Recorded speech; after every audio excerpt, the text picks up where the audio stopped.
useful for everyone to have. We knew we wanted it to have a website, but we just didn't know what we should have in the website. So we learned a lot from those interviews, and the three sort of main points that we learned was one, people were having trouble finding each other. So in particular, community members were having trouble finding people at MSU to work with. People from MSU were having trouble finding people from MSU to work with. So MSU seems to be the problem. And even within the community, because it's hard to determine who's doing what. So that was the main thing. Two was collaboration is messy, difficult, hard to navigate. And three, and this is sort of pretty obvious, that the website really isn't going to do the trick. It's just a website. It could be a tool, but it's not everything. It's just something that could help facilitate. So then we, this is actually this, wait, let me actually go to the website.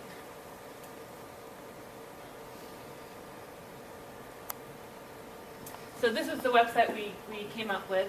Now this is actually the third or fourth iteration of the site, which the others never saw the light of day. So what we had done was we would sort of develop a prototype, and then we'd come back to this Birth to Work team, and so everyone would have feedback, then we'd go back, we'd make changes. So we did this a few times, and so then we did some testing early on with the Michigan State University Usability and Accessibility Research and Consulting, and actually Sarah Swarenga walked in later. She's the director of that center. But at the very end, we did a user evaluation, and we brought in people from community members, actually people from this room, and people from MSU as well, and we asked them to navigate the website. We asked them to do certain tasks, and they went through the site, and we learned an awful lot. And so the essence of the site has always been the same. The same lessons that we learned from the interviews is that people are having trouble finding each other. That collaboration is difficult. We need to sort of clean up that process. And three, that the website isn't going to do the trick. I mean, it's just going to be a tool.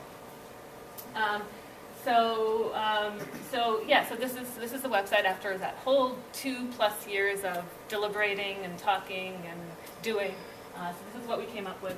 And so right from the beginning, actually, these items up here, the intellectual and social development, economy, health, safety, environment, community life, these are all should be familiar to you. These are the power of we indicators of community well-being. So we stuck with those.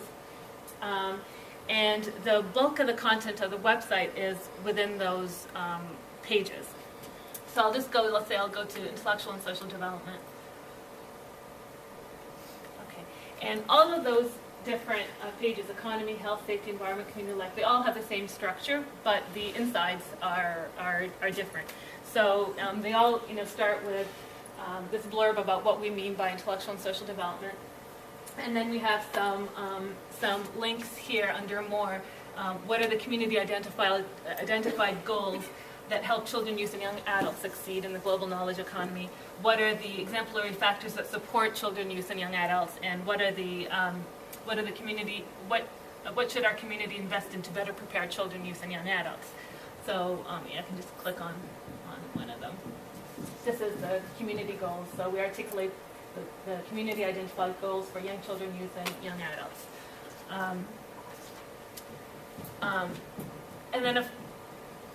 And then down here, I'll talk about this later, the find partners to work with. I'll go back to that.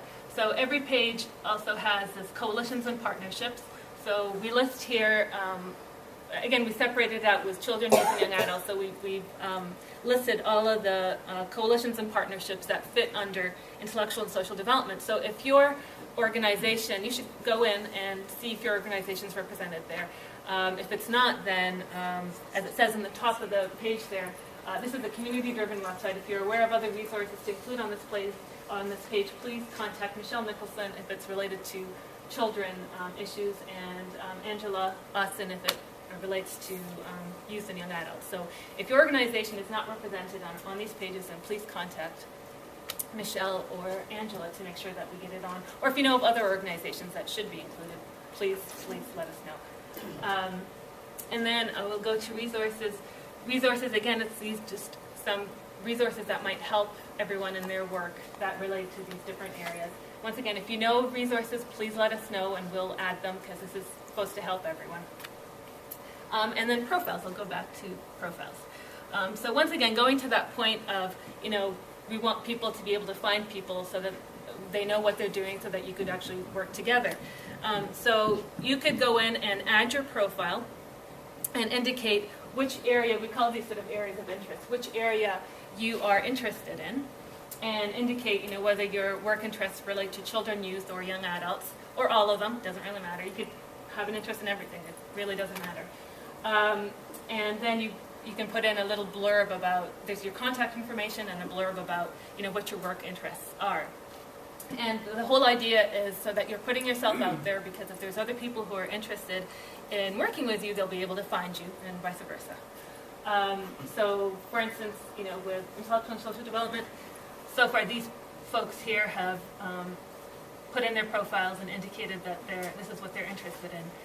So if you click on one of them, let's say Jessica Barnes is the first one that comes up, there's her contact information and her work interests. So we would really urge you all to go in and put in your profiles.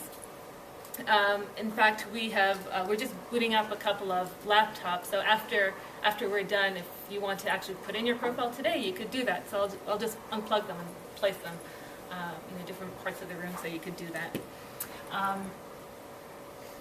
And then the other part of the website, I'll go back to the profiles again, but the other part of the profile, just to target the issue that that collaboration's messy and it's hard to sort of determine what the rules are of working together.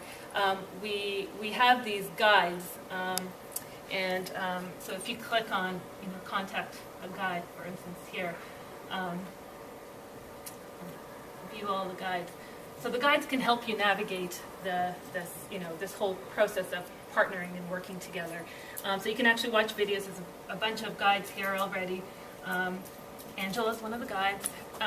Randy's one of the guides. You could listen to their video and see what they're interested in, and you could talk to them directly. Because one thing that we learned from interviews and just over the years is that people get really frustrated when they want to work together. But websites are so one directional, and you want to actually learn something, but it's easier to do it when you actually get on the phone and talk to someone or interact with someone. So these guys are ready to talk.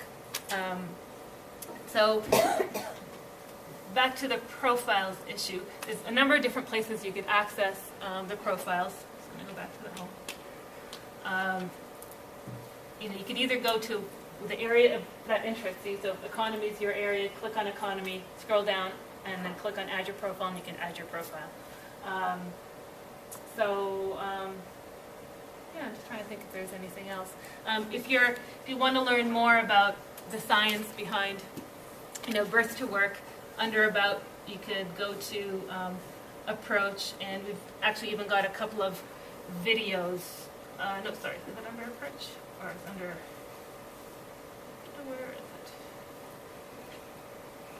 Maybe it's under overview. A couple of videos that explain better we're sort of struggling between calling it an approach or a framework, because we've gotten some negative feedback about the word framework, so kind of switching over to approach. But anyways, so if you have questions, then I think Randy Bell is gonna take over now. Thanks, Val.